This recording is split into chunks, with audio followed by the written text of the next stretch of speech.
Tonight's story is proof that an ordinary job can hide something far more terrifying than you could ever imagine. And if you're a fan of the strange, dark, and mysterious told in first person, you're in the right place. Stick with me until the end, and if you survive it, consider subscribing so you never miss what comes after midnight. Now, on a hot, windless evening in June, I was trudging past a strip of campus bars toward my apartment with a hangover in my skull and rejection. Emails piling up on my phone when I saw the placard wired to a Rotterdam gate between a pizza place and a vape shop. Help wanted overnight. I don't know why the words hooked into me, but they did. And before I could talk myself out of it, I slipped through the gate and into Wakefield Funeral Home, where the air smelled like lilies, lemon polish, and something colder than air has any right to be. The lobby was quiet, carpet thick enough to swallow footsteps. And beyond it, a chapel glowed gently under stained glass and 4 marble angels, each in a corner, heads bowed into stone hands as if they were ashamed of me for coming here. A door opened soundlessly, and a man with white hair and a black suit that fit like a secret stepped out, smile warm, eyes too quick. Hand extended as if we'd already met. Marcus, he said, and my name sounded like a question on his tongue, until I answered it for him. I told him I was looking for work, and he said, perfect, with the kind of softness that always means something harder is coming, then led me down a hall of sepia portraits where every face looked like it knew. A joke I need a keeper for one night, he said. 7 p.m. to sunrise, exactly 1 week from today. I'll be away, and those I trust are unavailable. You will be me. And I laughed, even though his tone was not a laughing one, until he added, $2,000, cash up front, and laughter turned into silence shaped like greed. I started to say the university wouldn't approve, and he cut me off by tilting his head. Wakefield isn't theirs, he said it never was, and with a small shrug like the end of a prayer, he produced a heavy ring of keys and set it in my palm. The metal was cold enough to chase the warmth out of my skin. Decide now, he said, and some part of me that never makes good decisions did it for me. Fingers closing over the keys as if they were mine already. He showed me a small office tucked behind the chapel, where the desk faced a window into the pews and those weeping angels. And he told me almost casually that there would be a letter on the day, that I must read it before anything else. That my pay would be in the top drawer, that I must lock the building by 8. That no one, not even police or paramedics, could come in until sunrise, and I could not leave. It sounds dramatic, he said, but you'll be fine if you follow the rules. And when I asked what rules, he only smiled and said, you'll see. They're simple, which is exactly what people say when the rules are the only thing keeping you alive. I walked home with the keys, thunking my thigh like a metronome, and tried to imagine best case and worst case.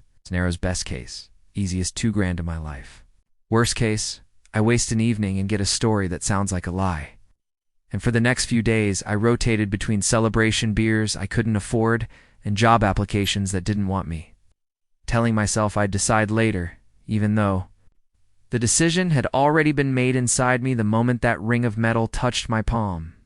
When the day came, I woke at noon with a skull full of static and an urge to blow it off, to tell my roommates I'd found something better, to crawl back into my cheap sheets and sink, but the keys sat on my desk like a dare, and I hate losing. 2 dares, so I showered, put on my least wrinkled shirt, and stuffed a paperback into my backpack like a talisman against boredom. The sun slid down in gold sheets while I cut through alleys I'd walked 100 times, none of which had ever felt so sure of where they were taking me. At 6:30, I stood under Wakefield's awning, where the air was cooler, as if the building drew heat out of the night.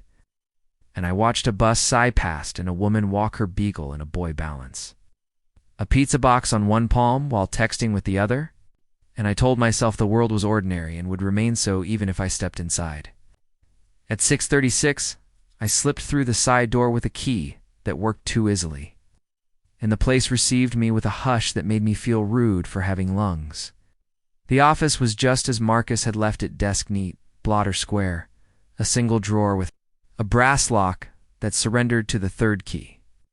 Crisp bills slid forward, and when I counted them twice, and then a 3rd time because disbelief is stubborn, they added 2 to 1,000.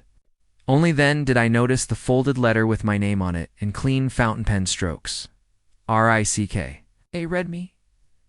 First and, when I broke the seal, the paper smelled faintly of smoke and lilies and something that reminded me of old church basements.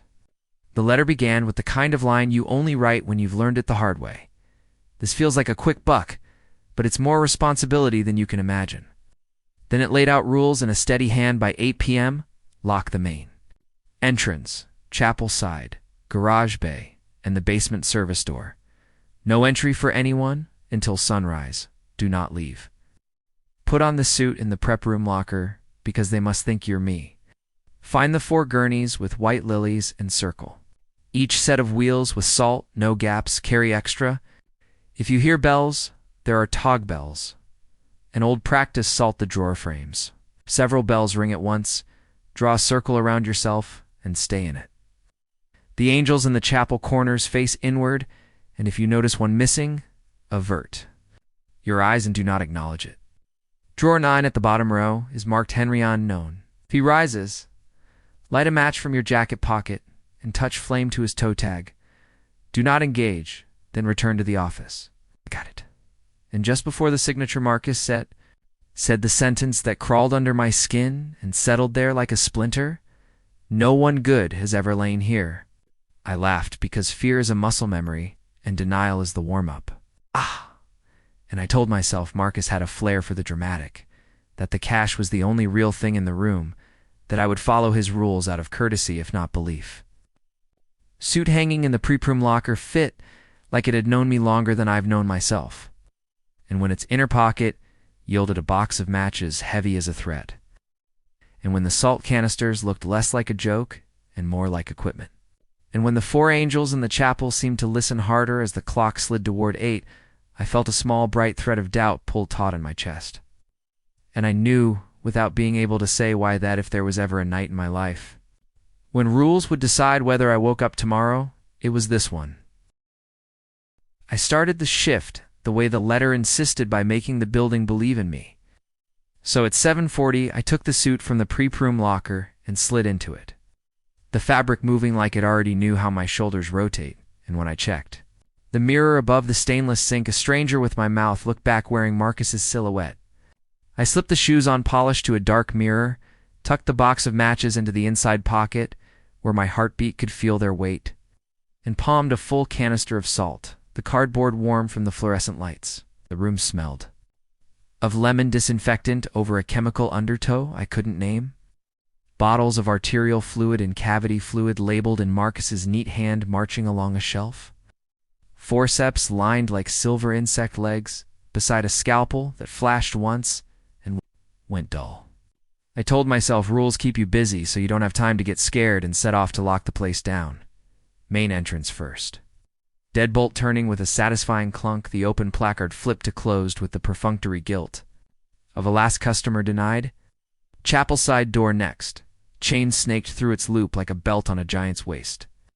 The garage bay and back where the hearse waited, sleek and quiet, its rear door yawning like the mouth of a story you don't want to hear, and I rattled the corrugated shutter down until it sealed with a metallic cough. The basement service door, last concrete steps, cinder block walls sweating old cold, a heavy bar you had to lift and drop, and when it settled into place, the vibration went up my arms into my teeth.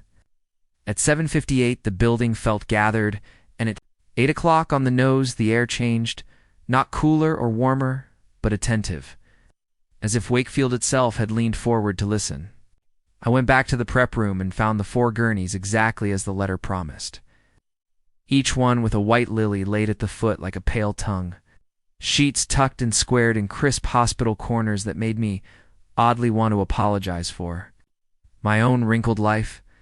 The salt poured out heavy and whispering little avalanches under my hand as I circled each set of wheels, dragging with my finger to stitch shut any suspicious gap, refusing to blink at the thought that I was sealing something.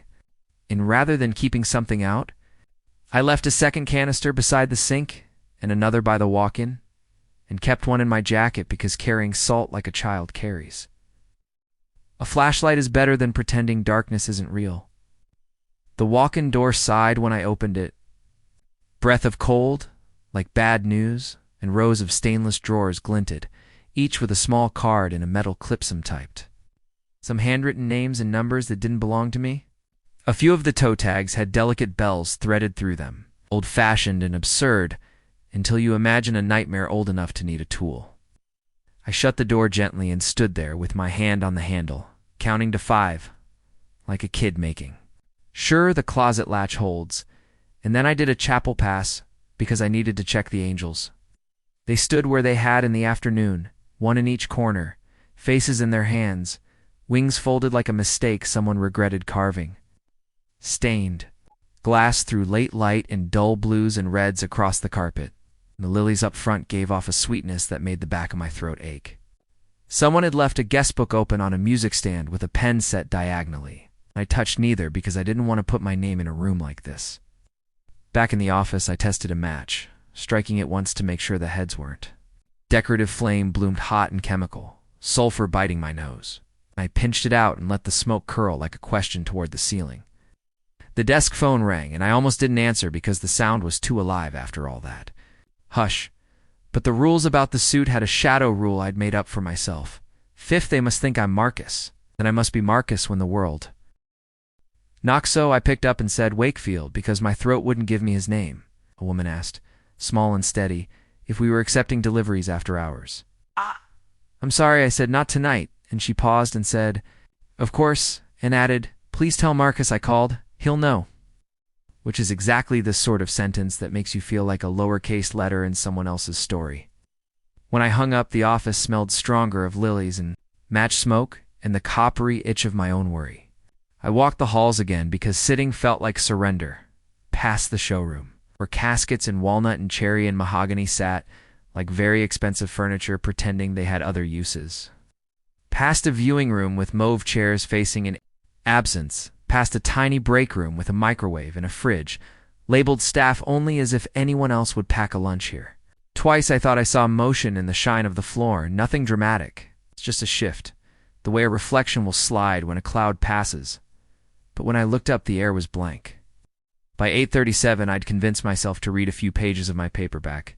But the words wouldn't sit still, and that sentence from the letter no one good has ever lain here kept. It's curling up from my pocket like a note I'd stupidly agreed to carry for a stranger. I checked every salt circle again, and found a grain or two strayed from the perfect line. Smoothing them back felt like fixing a frayed rope on a cliff futile. Maybe, but you'd be a fool not to try. The building made normal night noises. Low hum of the compressor, a pipe settling with a hollow thunk, the almost inaudible tick of an exit sign warming and cooling. But each time my body snapped to attention as if someone had whispered my name. At 9:06, I stood in the chapel and faced the pews and told myself out loud, very quietly, that nothing would happen if I just followed instructions, and my voice sounded like someone rehearsing confidence, stoned to leave, and without meaning. 2, glanced at the angel in the rear left corner, no different. Of course not. But for a second, I had the unreasonable impression that the fingers covering its eyes were spread just a hair wider. It's like a child peeking during hide-and-seek. I looked away immediately, heat flashing up my neck at how fast superstition had taught me obedience, and went back to the office where I set the salt canister upright on the blotter, matches on top of it like a paperweight, and tried to think. About anything else, summer classes, my roommate's broken bike chain, the exact right answer I'll never have for. Tell Marcus I called, until the clock's red digits rolled over to 9:42, and the building, which had been listening, decided to breathe in. It started like a penny bell on a bakery door bright. It's thin, politely out of place, and for a second, I convinced myself it was the street outside, till the second chime came from deeper in the building, colder and closer to the walk-in. I was on my feet before I knew I'd moved, one hand snatching the flashlight from Marcus's desk, the other curling around the salt canister as if it were a handle to reality. And I followed the sound past the mauve chairs and framed sepia, faces into the prep room, where the stainless gleam turned every shadow into a knife. The walk-in door sweated and sighed when I opened it, and there 2 rose up. Third drawer from the right, a tiny bell sewn through a toe tag quivered and rang again, cheerful as wind over glass. I told myself out loud, it's mechanical, because saying a lie With your chest sometimes makes it obedient, and I shook a thick bead of salt around the drawer's face like I was frosting a cake for a god I didn't believe in. The bell slowed, stuttered, and went still, the silence afterwards so complete. It made a pressure in my ears, and I found myself holding the doorframe as if the room might tilt. Then another bell answered from the opposite wall, and a third chimed in a counter-rhythm, and a fourth struck high and fast like panic. And in the time it takes to decide to swear, the entire bank of drawers sang dozens of little throats knocking, glass notes together in a chorus that made my bones want to crawl out of my skin. The rule about many bells rose in my head like a buoy draw, a circle around yourself, and do not be tricked out. So I kicked aside the rubber mat and poured salt in a wide ring on the tile, the stream breaking under my hand like dry snow, and when the line thinned near the last gap, I dropped to my knees and pushed stray grains with my fingertips, like at. I was brushing sand over a fuse. The instant the circle closed, the bells cut off mid-ring, every note guillotined into silence. It felt like being suddenly underwater in a pool you didn't know you'd fallen into. The compressors hum a distant engine, my breath too loud. In my hood of fear, something ticked inside the steel, a single deliberate click to drawers above eye level. And then a tray screeched 3 inches, stopped, and yanked again, loud enough to rip the air. What came out wasn't the pink, polite stillness of a prepared body.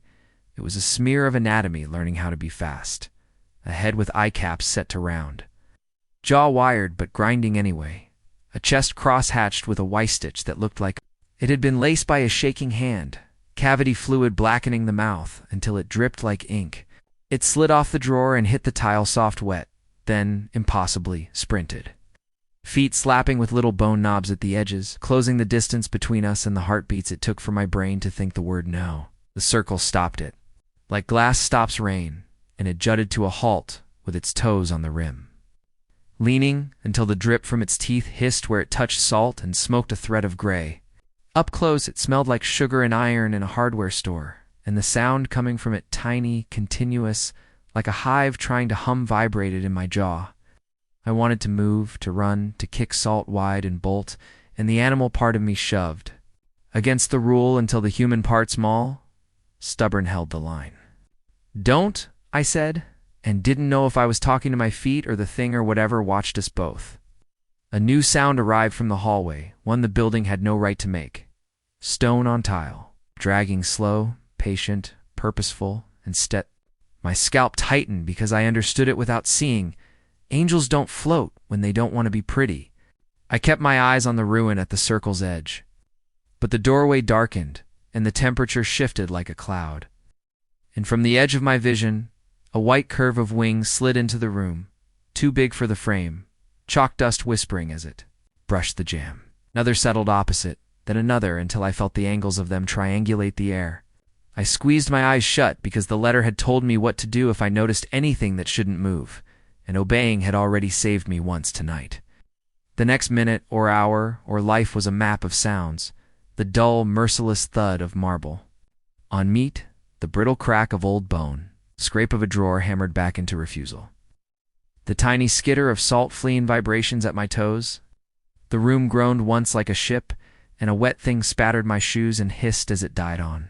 The line, I kept my eyelids clenched until the air uncoiled, until the compressor's hum returned to its idiot patience. And then I opened them because I had to know which world I'd landed in. One angel stood in front of me, close enough to touch if I were suicidal, its face still covered by its own hands, its arms cradling a precise pile of bones arranged like a child's careful tower, the skull set on top as if it had volunteered. The drawer bank was dented in 2 places, edges curled like a punched mouth.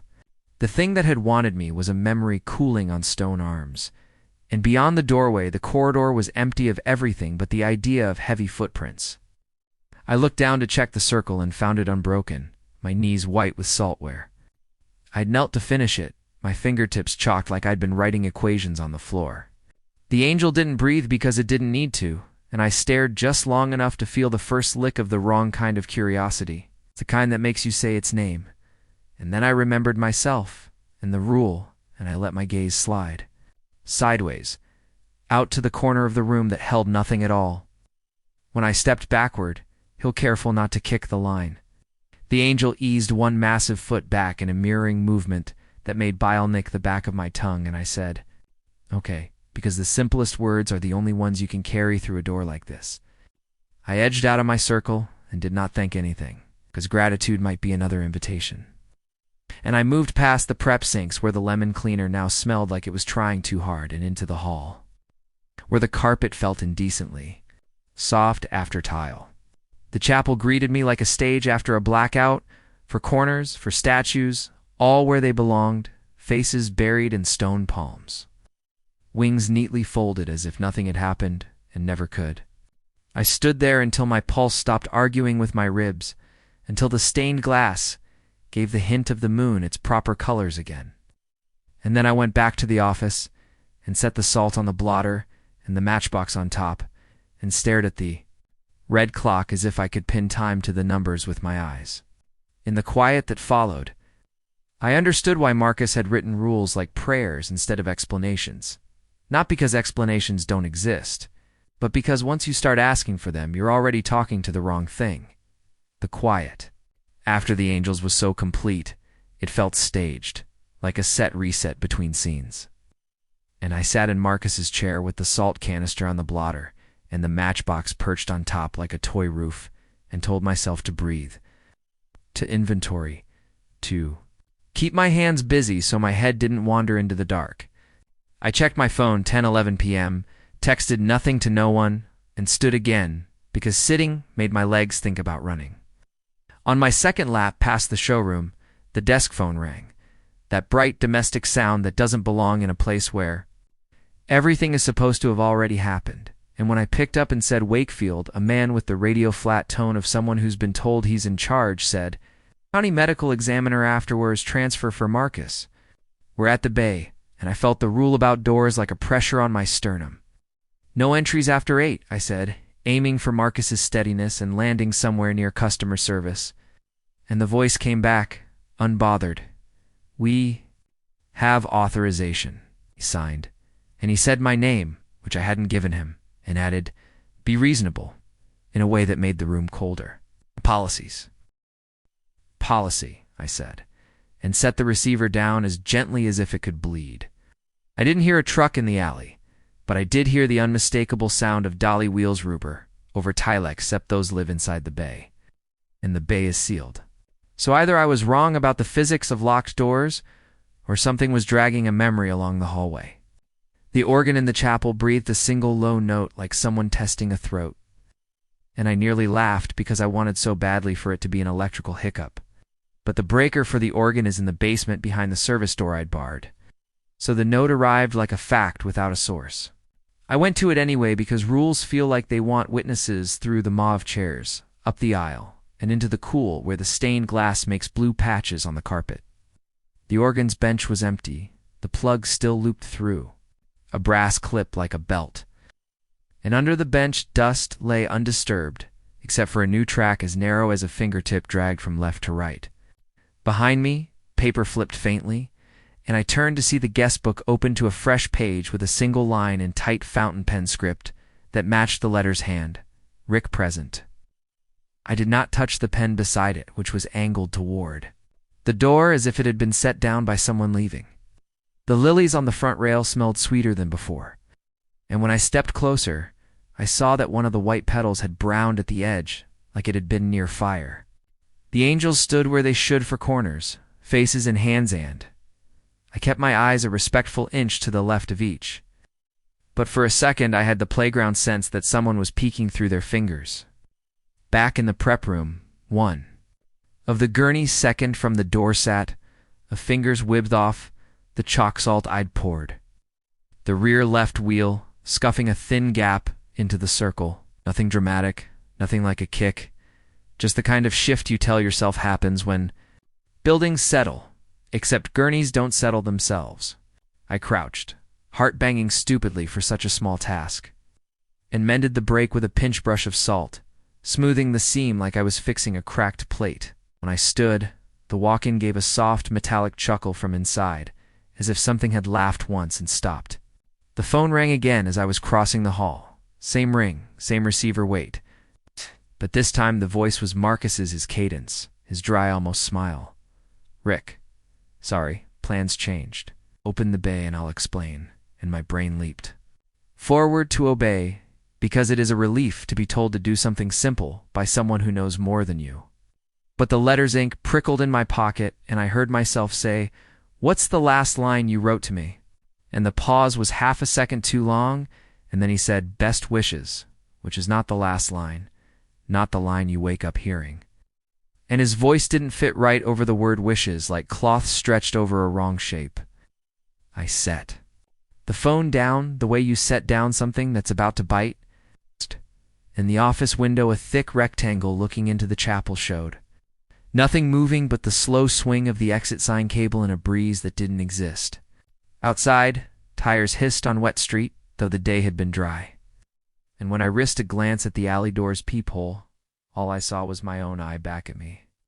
Too close, and for a second it blinked wrong, and I stepped back hard enough to bump the credenza. I realized then that every rule had a mirror rule. And the mirror rule of draw a circle around yourself when many bells ring is draw one before you need it.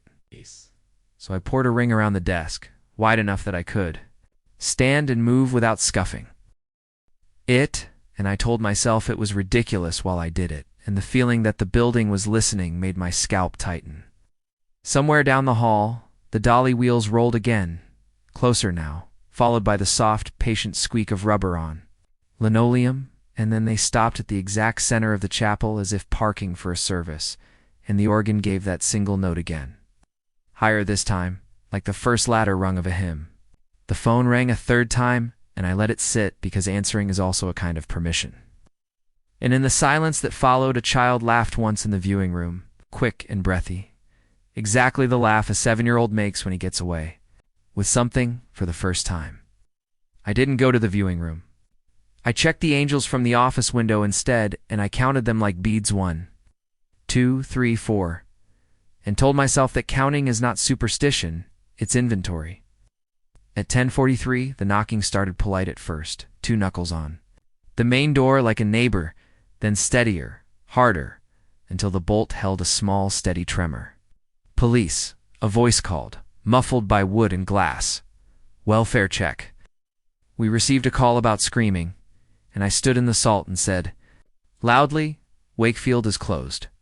Return at sunrise." And the voice replied, perfectly pleasant, "We can't leave you alone with screaming. Marcus." And there it was, my name wrong, and the wrong man named. A second later, the knocking jumped to the alley door. That doesn't have a knocker, and then to the garage shutter, and then, impossibly, to the office window that doesn't open. The knocks took turns around the building, like someone circling the wagons, testing each spoke, counting out loud without numbers.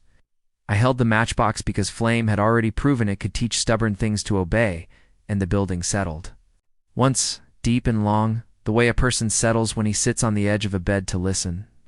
And everything went quiet again, except the exit sign's slow, patient swing, and the damp squeak of something rubber deciding whether it was done moving for now. The knocks did a last polite lap around the building and vanished, like a prankster slipping behind a hedge, and in the quiet that followed I realized how thirsty I was, how long I'd been standing in my neat little desk circle with the matchbox, like a talisman, and the salt canister like a blunt instrument, and I was bending to scoop the line a little thicker at the south edge when the fire panel in the hallway chirped once. An electronic bird clearing its throat, followed by a red LED that blinked from idle to attention, and before I could say, "Don't you dare," the sprinkler heads in the prep room coughed, stuttered, and let go a cold rain. Salt and water have an understanding, and it isn't in our favor. And I felt the rule about the lilies and the circles flex like a tendon about to snap. So I stepped out of my safe little island, because sometimes obedience to one rule means choosing which others to risk, and jogged toward the prep room through air that suddenly smelled like wet steel and false winter. The first thing I saw was the ring around Gurney, 2 sloughing into gray rivulets that streaked the tile. The salt thinning into nothing, the lily's stem trembling under the sprinkler's percussion. And I said no out loud like it was a person I could argue into reason. There were towels in a wire basket below the sink, and I threw them down as dams to slow the runoff. Then poured fresh salt into the shallow trenches the water made so the lines became little moats, crude but continuous, and when the next head let go, I dragged a plastic garment bag from the locker and spread it over the circle like a tarp pitched low, tucking the edges beneath the gurney's wheels so the drip sheeted away instead of scouring straight through. By the third circle, I'd figured out a pattern towel. Pour. Tuck my hands moving while my brain kept shouting inventory. 1, 2, 3, 4 lily gurneys holding. 4 circles complete, 4 tiny chalk white. Promises in a storm? Bells started to tinkle in the walk-in. 1, then 2, then 3, like a polite chorus warming up. And the impulse to lay down a circle for myself blurred my eyes. But there was no way to make an island and still reach what needed reaching, so I made my own rule inside Marcus's keep the wheels whole, and the rest will hold, and I worked faster. Somewhere between gurney 3 and 4, the organ in the chapel found the second note of its phantom hymn higher. Thinner, a child's idea of church hand, the break room microwave beeped as if something had finished heating. I told my brain to cut power to everything, and it responded by wondering where the sprinkler shutoff lived.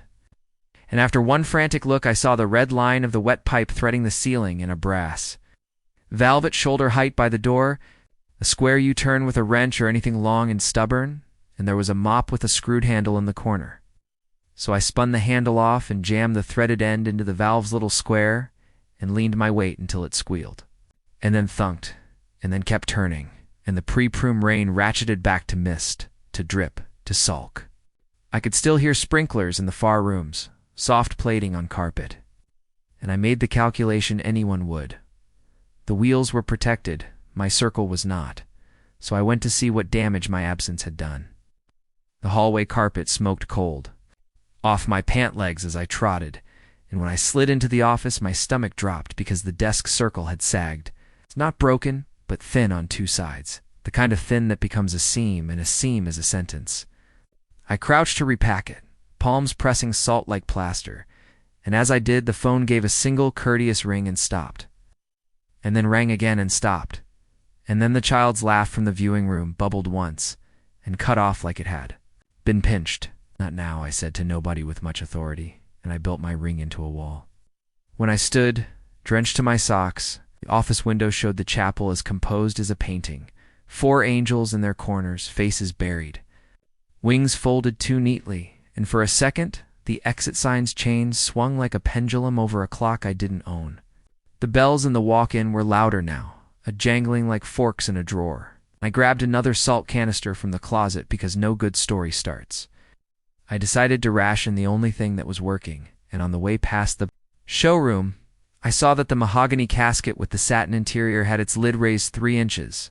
Not dramatic, just a draft in a room with no windows. And I did not go closer because sometimes not looking is the entire plan. The main lights flickered once every fluorescent tube in Wakefield. Clearing its throat in unison, the sprinkler in the chapel let go for exactly 1 second. A curtain that opened and closed so fast it couldn't be real, and yet it left. Dime-sized wet coins on the carpet that were already bleeding the salt line I had poured at the threshold earlier into a dotted idea. I tore the top off the new canister with my teeth and re-stitched the threshold in a jittery zigzag while answering. Another knock at the main door with my loudest borrowed. The voice closed until sunrise, and the reply this time was a woman who said, very calmly, "We don't need to come in if you'll just come out." And I almost laughed, because that's a trick as old as doors. A shadow crossed the frosted pane beside the handle tall, tipped forward like someone carrying a lot of sorrow, and the organ gave the 3rd note of its song.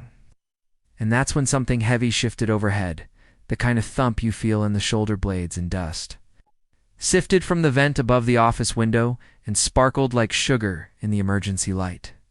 I realized with a flat little click that if the building couldn't wash the salt from the wheel circles or my desk island, it would try to make me move, to respond, to help, to do the human thing. So I did the other human thing and made myself stubborn. I braced the mop handle against the office door like a medieval bar, even though the deadbolt was solid. Poured an extra line across the threshold for good measure. then went back to the prep room to check the moats, because if anything, in Wakefield could bear witness to my obedience, it was those stupid low dams. The gurneys held lily petals shivering under residual drips, salt lines fat and smug under plastic hand. I felt a stupid flare of pride that I tamped down because pride is another invitation. On my way back, bells erupted all at once in the ace, walking every toe tag singing so hard the metal of the drawers vibrated until you could hear the harmonics in your teeth and I stopped dead because the rule about many bells has a part 2. Circle yourself and do not be tricked out. I poured wide right there in the corridor where the tile changes to carpet. And I stood in that chalk-white lifeboat while the air pressed close, while the organ found a 4th note, while soft dolly wheels rolled up the chapel aisle and stopped. At center, like a cart parking for a service, no one would admit to attending. The bells cut off, as clean as a switch, and the silence afterward had weighed again. And that's when something started clicking slow and deliberate in the basement beyond the barred service door. Bone on bone, or tongue on teeth, or a lock thinking. About its Joe band, even though the sprinklers were done and the circles held and the angels were where they pretended to always be. I understood deep in the cartilage that the thing at drawer 9 had learned a new way to count. The clicking from the basement was patient, spaced like the tap of a man counting coins he means to spend slowly, and I stood in my chalk-white ring, feeling each click land in the cartilage behind my ears. 1. Pause. 2. Pause. 3, and at 5 my skin knew what my mouth wouldn't say. Something down there was learning my attention the way a metronome teaches a wrist. I told myself rules outrank curiosity and stayed put, chin up so I could see both ends. Of the corridor, salt canister tucked into my elbow, matchbox printing its grit against my ribs through Marcus's jacket. The pre-proom sprinklers were off thanks to the valve I'd muscled closed, and the 4-wheel circles sat smug and intact under their makeshift tarps. But the building had decided to try other doors into me. The thermostat hiccuped down 3 degrees with a soft compressor cough. Emergency lights pulsed once hard enough to write green exit in the backs of my eyes. The desk phone trilled a single ring like a coin dropped on a plate and then went modestly quiet. The walk-in hushed its bells as if embarrassed by their earlier excitement. The organ held its 4th note like a throat daring itself to find a 5th. "We're done," I whispered to the air, because sometimes you have to teach the room what the plan is. The basement answered with 4 more measured clicks, and then 3 clustered together the way a child claps when he finds a game he likes. Not a countdown exactly, but a lesson in how to hold someone by the ear. I waited until my pulse stopped kicking and then made a decision that felt like blasphemy against my own nervous system. I was going to leave my little island and go make. Sure, drawer 9 was where the letter had promised it would be. If Henry had learned to travel, the tag might be the only leash that's still fit if he rises. Light the tag and rises is not a word that requires a venue. To move without inviting stupidity, I made a path no rule said it would work. But no rule said it wouldn't, pouring a thick salt line along the wall from my circle to the prep room in a slow, kneeling crawl, dragging the edge with my palm. To close every seam, steadying my breath each time the shaker gurgled empty, and I had to swap it for the spare in my pocket. 3 feet from the pre-proom threshold, my eyes did the bad thing on their own and slid toward the chapel window. For a smear of heartbeats, the rear left angel looked a fraction more canted than before, as if someone had shoved a shoulder into motion and stopped halfway.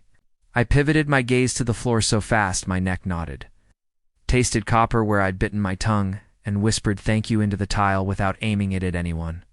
In the prep room, I topped the wheel circles, smoothing them like poultices, then put my palm to the walk-in handle and told my heartbeat to stay in my chest.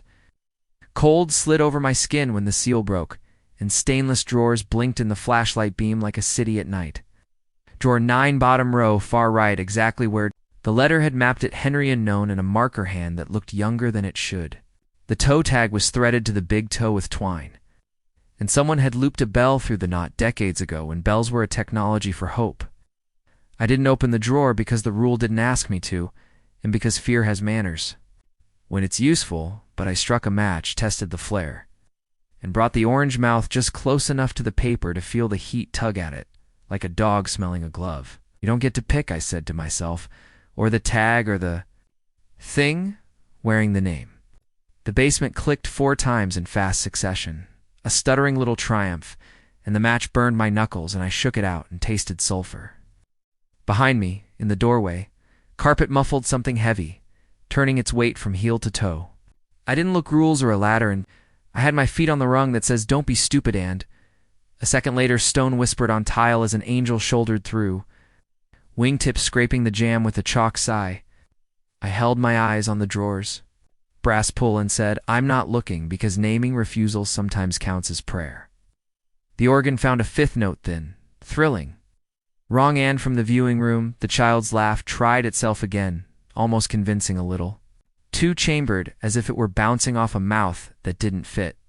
"Good try," I said, and that's when the service door, 4 corners and a hallway away, rattled its bar against the frame gently.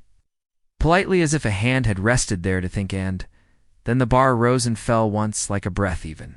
Though I had set it so hard earlier, I felt the thud in my teeth. I backed away from the walk-in, laying fresh salt in a second line that paralleled my first like twin rails. And when I reached the corridor, my flashlight picked out something I'd been waiting for without knowing it: wet footprints, very faint, arcing from the service stair toward the chapel in steps that were too long, each one with a drag at the toe like someone who'd learned to walk again but refused to learn it well. There were 10 prints, no more, no less, counted because counting is one of the few honest magics left. The last mark stopped just at the threshold where I'd restitched the salt after the sprinkler's cheap little rain.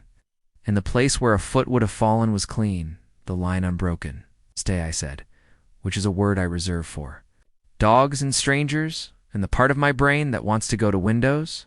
The desk phone rang a single courteous chime, and then waited like a man with table manners. I picked it up because ignoring it felt like a different invitation, and said, "Wakefield." My mother's voice came through, clear as my kitchen. "Ricky, honey, are you working?" "I can't get to sleep." I closed my eyes because the room spun too fast. My mother calls me Rick. When she can't sleep, she texts a string of nonsense about crossword clues and the neighbor's yappy dog. She doesn't call numbers she doesn't have. "Tell me what you made for dinner," I said, which is how we test each other, and the voice on the line said, "You know, the usual," in a texture that made every salt grain in the corridor feel suddenly like a live wire. I replaced the receiver gently, more gently than it deserved, and said to the empty air, "You can count and you can copy, but you don't cook." And the basement clicked twice. Chastened or charming, I couldn't tell. Somewhere far down the alley, a truck backfired like a giant clapping once, and Wakefield swallowed the noise whole. I layered my desk circle thicker until it looked like a milky moat, and then stood very still and listened to the building. Listen to me. What? Past maybe 5, and the quiet went from staged to stubborn, like 2 people refusing to speak first. When at last the organ gave up its 5th note and shut its throat, the wet footprints began to dry from the first to the last. Number 1 to number 10. 10 dark coins fading into the carpet, and as the 10th went pale, a whisper I'd never heard before slid along the crown of my head, playful, patient, close enough to move the hair there. 10. Al. The whisper brushed the crown of my head like a finger learning my hair. Playful and close, and I knew without turning that it wasn't the building this time, but the thing the letter had given a name to. I pivoted anyway because fear makes liars of orders. And there he was at the end of the corridor where carpet meets tile, too tall for the hall and somehow hunched. Shoulders squeezed up toward his ears as if he'd been packed too small for his own bones. Clothes the color of old straw and river mud hanging off him like they'd been borrowed from a scarecrow, fingers long and dirty, nails like bad ideas, eyes luminous and wrong, a sour green that didn't reflect the flashlight. So much as drink it. 9, he sang, delighted, a child counting when he knows he's the only one who knows the rules. My body tried to run in 4 directions at once, and the only part that obeyed was the part that remembered the map drawer 9, bottom row. Far right, Henry N. known. Light the tag and do not engage. so I stepped onto the salt rail I'd poured along the wall. Heel to toe, like a drunk on a curb, canister hugged to my ribs, matchbox a rectangle of grit under my thumb, and made for the prep room.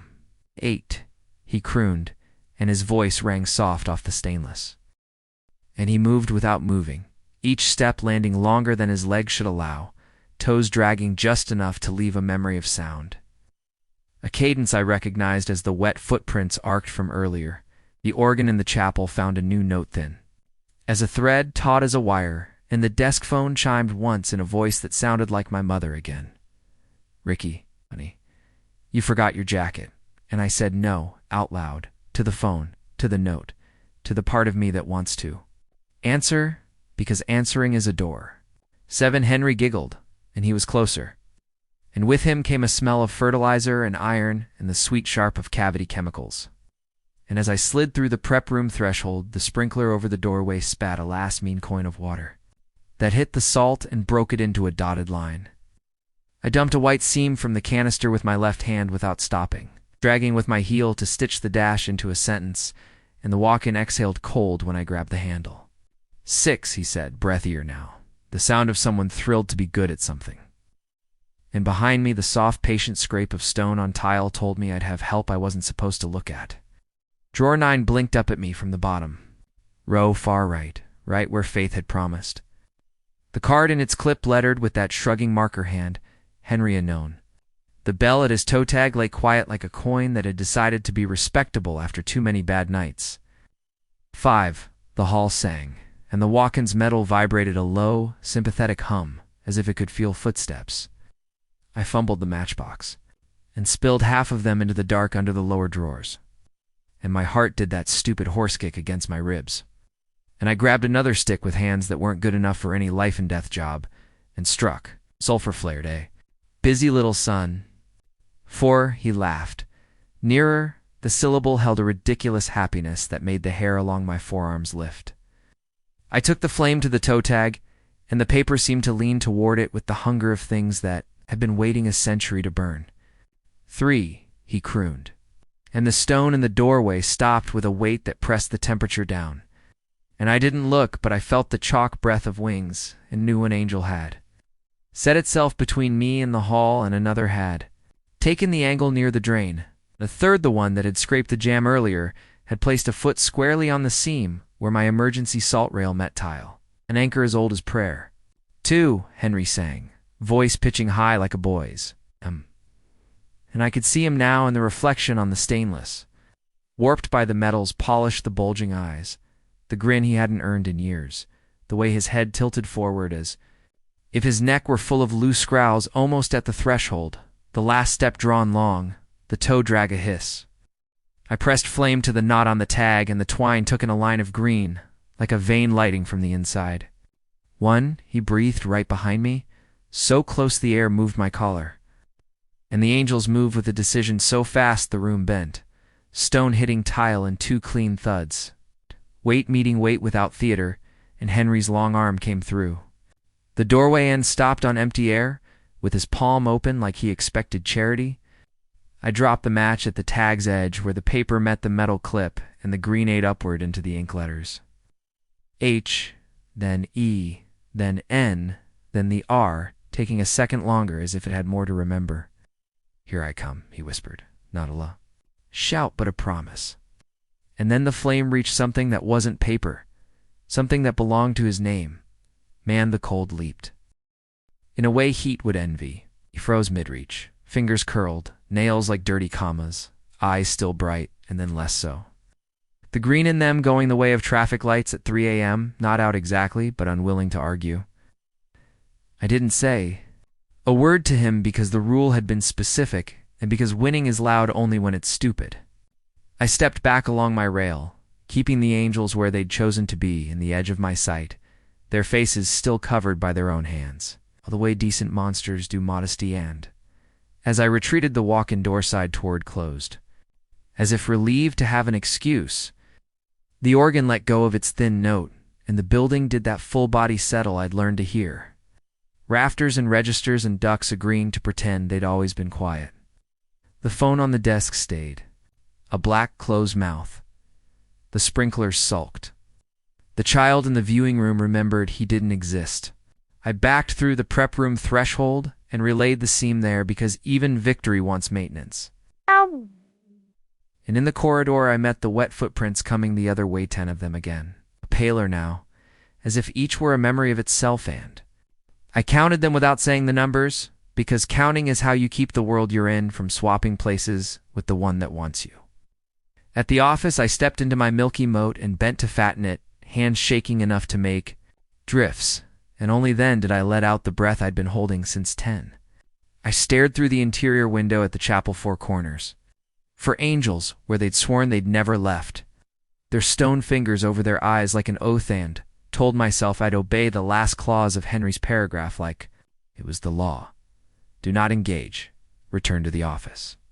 I did, and the building accepted it, the way a storm accepts a closed door, with patience that isn't yours.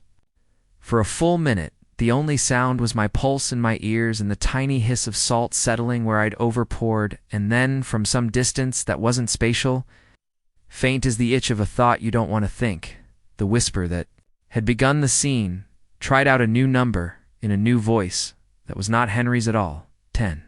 10, the new voice said again, intimate. Almost amused, Dan, I knew the difference in my bones. Henry's countdown had been breathless and hungry. This one tasted the number, rolled it on its tongue like a candy it'd stolen on.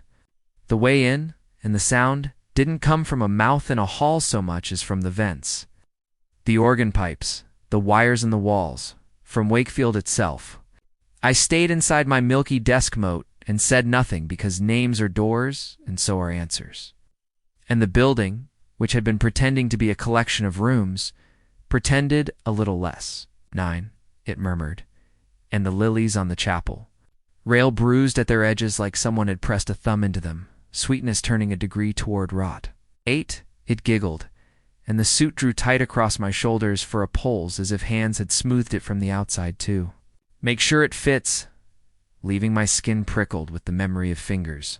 7, the hearse in the bay said with its lights, one blink of the parking lamps. No engine. Impossible with the shutter down and the battery disconnected. I'd checked. But the orange reflections quivered in the office window anyway, like eyes I wasn't allowed to meet. 6, and the casket showrooms lid the mahogany with the satin veil lifted another inch with the gentle insistence of a rumor.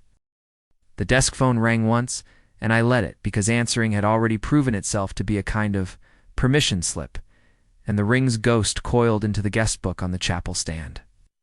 Curiosity is a religion that gets people buried, but rules are older, so I stepped to the office threshold and laid a fresh seam of salt there, then poured a fat, wobbling line along the wall again my private rail to the chapel, dragging with my palm to close seams, whispering to the grains like they were a crew and we were making a bridge.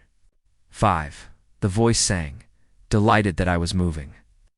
And when I reached the chapel, the guest book had new ink in the same neat hand as Marcus's letter. Rick present. But underlined with a little flourish at the end that made my stomach fold, like bad paper. Das. Beneath it, as if a filing cabinet had made its own notes. Another line had written itself while no one watched. Marcus past due. I stood a beat longer than safety allows because something in me wanted to laugh and ask, past due for what? And that little human reflex was the mouth they wanted. Instead, I took out the matchbox, struck sulfur, and touched fire to my name where the fountain pen ink still shone wet. The paper sucked the flame in the way Henry's tag had green. Hungry wrong end, the underline lifted like a worm and went charcoal black and fell. And the room flexed around me as if I'd knocked its elbow. 4, the new voice said. Less amused now, and outside the main doors, something tall leaned across the frosted pane to cast a shadow shaped, like a man who had learned to carry grief as posture. The organ found a fresh note and held it until the exit sign's chain swung once, twice, 3 times, keeping time. I didn't look at the angels, because the rule about angels is really a rule about me, about what my eyes think they deserve. But I felt weight gather in one corner like a storm thinking. The phone rang again and answered itself in my mother's voice, small and sleepy soft. Marcus, I can't get to sleep. And I understood then that the building wasn't talking to MIT, was talking to the suit, to the name it had known. For 40 years in, I heard my own mouth say, before I could stop it, he's not here. Which is the first true thing I'd said out loud tonight, and maybe the most dangerous. 3. The vent sighed. And at the same instant, the mahogany lid in the showroom rose the rest of the way like a polite gasp. I didn't go to it. I've learned to leave certain questions unanswered. But from the doorway, I could see that it didn't hold a body. It held a reflection, the glass set into the lid's underside angled to show the room, and in the room a man in a black suit at a music stand over a book that had just eaten his name. He looked older in that mirror, hair whiter by a decade. Shoulders borrowed from a man who believed in policy more than sleep. Behind him in the reflection, not in the room, the rear left angel had parted its fingers. A fraction and an eye-shaped absence peered out. And I let my own gaze drop, so hard my neck snapped like a chalk line. 2. The hearse gave me, and its hazard lamps winked inside a garage that remained physically obstinately closed. The sprinkler in the chapel coughed a single coin of water again, which fell short of my threshold line by a stupid, merciful inch. The building was trying to get me to move not out, not even into danger, just to move, because movement is where bargains are made. So I didn't. I stayed and struck a second match and touched the flame to the other new ink on the page. Expas duand. The green took reluctantly, as if the letters were heavy and had to be convinced. And the guestbook trembled like something under the paper didn't like the light. 1. The voice purred. Delighted again, children love it when you play along. And the organ rolled its note up and down like a throat clearing, ready to sing. Here I come, it whispered. And this time, the words didn't belong to a man with dirty nails or a city talking through pipes. They came from above, from the vent over the office window, where dust had silted down earlier, after a thump I pretended was normal. And with those words the grate popped once, the screws turning a quarter turn as if watched, and a dozen small, pale things spilled out like teeth not teeth. Not exactly, but too many joints for fingers, dried and light as birds' legs. Clicking across the sill and dropping to the carpet outside my moat, where they arranged themselves into a delicate hand that attempted to tap the salt as if asking whether it could please come in. I didn't give it language by thinking the word yes or no. I watched the fingers try the line and smoke and draw back, try again and flinch, try a third time and scatter, when a shadow fell across them. I hadn't looked, God help me. I had. Not looked, but I felt the weight of an angel set behind me, behind the office glass. In its ordained corner, and the scatter made a sound like pennies on a church floor. Breath returned to my body in a staggered way. I pocketed the matchbox and slid the guestbook closed with my knuckles, as if palms might count as signatures, and backed along my salt rail, boot soles kissing the grains and lifting none.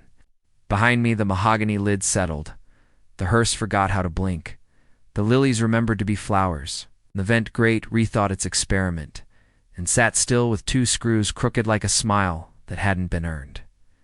The new voice didn't leave, not entirely it, kept the number in its mouth like a mint, but it moved farther back, to the attic, to the rafters, and to the part of night I wasn't responsible for. In the quiet that followed, the only true sounds were my own wet socks and the tired heater clicking as it chose to be brave. I stood in my little ring of geology and told the room the same thing I tell myself when I want to do the human thing and be helpful.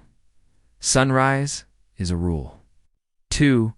The clock on Marcus's desk climbed through numbers like a tired man pulling himself up a ladder for 27.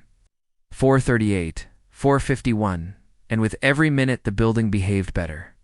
The way a child gets polite when he's about to ask for something you can't give.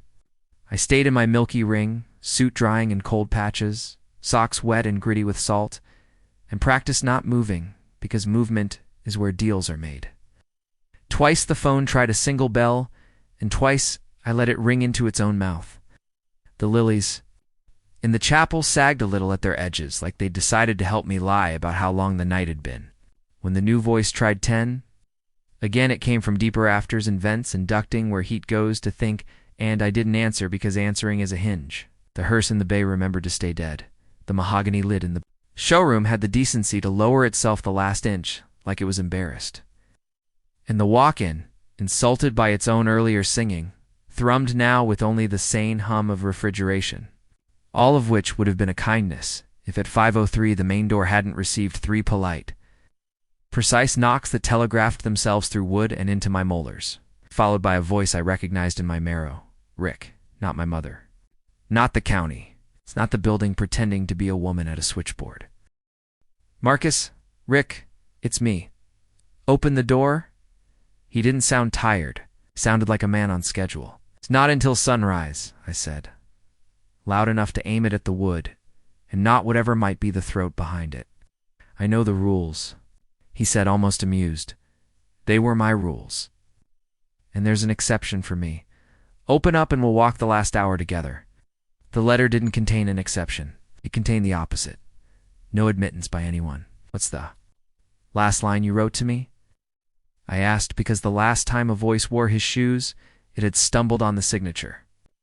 There was the smallest pause a human ear can measure, and then the voice said, "Careful, best wishes, and good luck." He'd improved closers, but the memory in the words still didn't fit right, like a suit put on over a wet shirt. Slide your letter under the door, I said. If you're you, it will smell like lilies and matches. The voice laughed once in a way I'd never heard from him, and stopped trying to be him. 10, it said, and the knocks began again. Not on the door now, but in a circle main entrance. Alley, garage shutter. Office glass, like a child running his knuckles around a drum, and in the chapel. The guestbook flipped itself open and a pen stood, upright on its own point for exactly 1 second before falling and drawing a wavering black line. Down the margin as if a hand had been considering a signature and changed its mind. I poured another. Beat onto my ring and told the building the truth in a voice it couldn't digest. No one's coming in. And I'm not coming out. The air went thin on that sentence, like the room had held its breath to see if I was kidding. Then everything tried at once. The organ took a chord instead of a note. Bells in the walk-in hiccuped, and then went silent like scolded birds.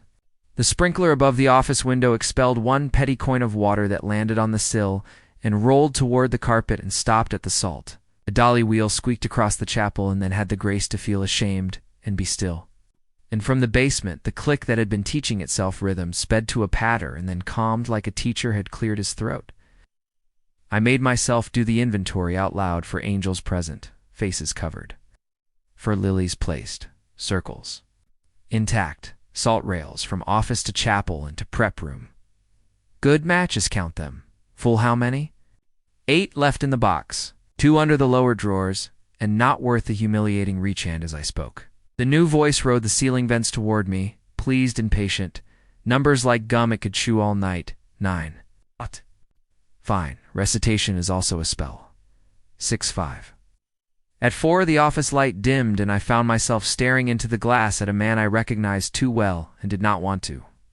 Suit black. Hair white, shoulders set, eyes fast. But the man in the office window wasn't in my room. He was in the casket showroom's lid, an angle that let me watch myself across an impossible line. Over his shoulder, over mine, in the reflection, the rear left angel had. Its fingers parted in a mournful little V, a single stone pupil painted by shadow looking right at me. I dropped my gaze before wanting to see it counted as seeing it, and the glass captured that drop and fed it back to me with a second's delay, like an echo you can trip over. 3, the voice sighed through the duct, and with the sigh, a wind I could not feel but could see ruffled a thin drift of salt at the office threshold and made a hairline seam. I bent fast and smoothed it, palm white now past the knuckles, and a childish pride scratched at me for fixing a thing no one would thank me for, too. The main door received a single knock as gentle as a fingertip on a sleeping child's forehead. 1. The word was delighted again. Here I come, it said, and the exit sign's chain began to swing in a measured arc-one. 2. 3 keeping a time that wasn't on any clock, and from the vent over the office glass, something pale and jointed tested the grate again. Not spilling this time, just ghosting the mesh like moth wings. The room leaned forward, ready to negotiate. It didn't negotiate. I did the one thing the letter had taught me that had felt like an offense, and it worked anyway. I struck a match and gave fire a job. Not to Henry's tag Henry was done with me, but to the guestbooks page, where the open line waited for a name. I laid the flame under the bottom edge and watched the heat pull the paper into itself, the green coming like a bruise as the line tried to write me and failed. Ash curled, fell, and left a black smile on the carpet just inside my rail. The vent's pale things retreated with a dry whisper. The exit sign hiccuped and went still, and the building made the sound of someone sitting back. Time began again. Not a sprint, but a walk. 5:28, 5:39, 5:44, and for the first time since 8 o'clock. I believe the sky might have its own plans independent of this address. The last test didn't look like a test. At 5:51 the phone rang, and this time the voice didn't pretend to be anyone. It said my name the way a will says your name flat in binding, and then began to list my small debts in a tone so calm it made my teeth ache. The lies I'd told about being fine. The beer I bought with borrowed cash. The girl I'd promised to call and didn't. The professor I'd ghosted. The time I took 2 20s from a roommate's desk and left him to think he'd miscounted. Balance due, the voice concluded. And it was almost funny how human it thought I was. It's not here, I said, and set the receiver down so gently it made no sound at all. At 5:57, the east-facing stained glass darkened from black to graphite, to the kind of blue you only see one morning out of 100. And the lilies lifted their bruised mouths toward whatever that was. The angels did not move, why would they? My moat looked like a small dry river I wanted to name, and could not. 6 o'clock came like a key turned in a lock I couldn't see. The new voice didn't say 10 again. It didn't say anything. It moved back into the wood and the wire and the stone, the way cold moves out of a room where a door has been opened. A crack. I waited 1 full minute because waiting is a rule. 2, then stepped out of the circle, knees wobbly, and walked the salt rail to the office door, and then the hallway rail to the chapel, and only when I had both hands on the main bolt. Did I realize my hands were steady? I did not look at the angels as I slid the bolt, because looking is a language I don't speak in there anymore. I opened the door in morning, modest and gray-eyed. Breathed across the threshold. Sun came in as a breath, rather than a blaze, thin, and cool across my hands where they rested on the bolt, and once it touched my skin, I felt the night loosen its teeth. The organ swallowed whatever note it had been holding under its tongue. The lilies remembered their job was to be flowers and not omens. And the exit sign's chain went still like a child, pretending he'd never been swinging it, so I opened Wakefield to the morning and let that ordinary gray light do its slow, thorough work on every corner that had tried to learn my name. I didn't run because running is a kind of answer, and I had promised myself I'd finish. The rules in the language they were written, calmly so, I walked the rail back to the office, stepped out of my milky moat, and did one last inventory out loud because saying the count pins the world to the page, for angels in their corners, faces covered, wings folded. 4-wheel circles, fat and continuous beneath tarps beaded with yesterday's cheap rain. Walk-in closed, drawers quiet. Guestbook closed on a page that smelled faintly of matches. Matches back in my pocket. Salt canister light as a birdcage because I'd asked too much of it and it had done it anyway. I left Marcus's keys in the NC drawer just the way he'd promised they'd receive them. Set the suit's spare hanger back in the pre-prom locker, even though the letter had said I could keep the suit and I would. That was another rule I suddenly knew I needed. Hung for a moment in the doorway of the chapel long enough to nod at each corner without looking directly at anything that might have earned my stare. Then locked the office behind me because I still believed in doors. Outside, a municipal truck hissed past, spraying water at a curb full of cigarette butts. A delivery guy hefted 2 plastic crates of bread like good news, and a jogger in a neon shirt ghosted along the far sidewalk with earbuds in, alive and completely unconcerned with lilies and bells and salt and stone. I walked home into a city that had never had to learn my night and let the morning lay flat over me like a cool sheet. And in that flatness I noticed 2 things that didn't belong. The white of my cuffs, the suit's cuffs, wasn't wet anymore, though my socks still squelched, and the word 10 sat in the back of my skull like a seed a bird had dropped there by accident. I didn't sleep when I reached my apartment, not right away. I showered, and the water made my shins sting where salt had chewed them. I made coffee, because that's what living people do. I put the matchbox on the dresser where the sun could see it, and looked at the suit hanging from the closet door as if it might tell me what kind of man wears another man's job home. Noon came and went, and I blinked, and suddenly it was dusk and my phone lit with a roommate asking if I wanted cheap wings in the game, and I typed "not tonight" and didn't add why. I lasted 3 days before passing Wakefield again on purpose. Not because I wanted to go in, I didn't, but because a new rule had written itself in me. See it in daylight so it can't ask for more. Marcus stood inside the iron fence with a rag in one hand like any shopkeeper wiping lily water off a rail. White hair neat, suit perfect. Smile small and warm and wrong, in the way a smile is wrong when it knows more than your mouth can hold. He raised 2 fingers in a hello that asked nothing. I raised mine back because nodding seems to be the only safe grammar between men who have shared rules. He didn't beckon, I didn't cross, and a hearse sat in the shade like an obedient dog. That night I almost slept until a toe tag bell rang in the dream inside my dream, and I woke to the noise of my own apartment. The refrigerator's hum, a pipe ticking, a neighbor's muffled Doran still waited a long minute for a match I would not strike. Days stretched, the city didn't care. And sometimes the phone trilled once and no one was there, and sometimes a child laughed in the hallway, and it was only the kid in 4B, and sometimes the vent over my bed breathed a little colder in that.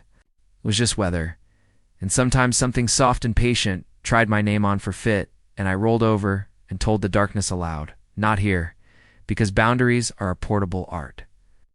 I returned the way people return to the edge of a pool they almost drowned in slow, in clothes, palms open more than once. And on the second week, I found the guestbook through the chapel glass open to a page where my name had once written itself and eaten its own ink, beneath the scorch the pen had drawn a tidy replacement in a hand that wasn't quite Marcus's and wasn't quite mine. RICK account settled. I laughed quietly, all alone, on a public sidewalk. And the laugh didn't sound like triumph so much as acceptance, which is also a kind of survival. I have the money, of course, 2,000 in cash folds that still smell faintly of lilies. No matter how many times I count them, and I haven't spent a bill because I won't buy eggs with that night. The suit hangs in my closet like a closed mouth, and sometimes, when I feel mean or brave, I put it on and look at myself in it, and remember that rules are prayers, and prayers are rules, and neither explains anything. They only ask you to behave. Just once I thought about bringing the suit back, about setting it on the prep room chair like a returned library book. But the idea died at the threshold because the letter had given it to me, and I understood now that keeping a thing is also obeying. I still hear the countdown sometimes, not Henry's greedy version, but the other one, the buildings, the cities, the part of the world that ships grief through vents and wires, and when 10 brushes my hair like a breeze, I tell it. What I told Wakefield at 5:57, in a voice so calm even, I believe me. Balance due elsewhere. And the number rolls away like a mint pushed to the cheek. I don't know if I'll ever see Marcus outside that fence. If we'll share coffee and make real names for what the suit and the salt and the angels make us do. But I know he knew my nod and I knew his, and that's enough. Last line of his letter never leaves me no one good has ever lain her hand. I think it's truer than he meant. It isn't that the bad lie down at Wakefield. It's that goodness, the soft kind with explanations and absolutions, doesn't live in rooms. That require rules. Sunrise is a rule too, and if I learned anything, it's that I can follow it. When I pass in daylight, I don't cross the street, I don't look at the angels. Keep the matchbox in my pocket, like a promise I'd prefer never to keep. And when the city is loud enough that none of us have to whisper numbers to feel real, I let myself be a person who got through one night and who has decided firmly, with salt on his shoes and a suit that fits too well, that one night is enough,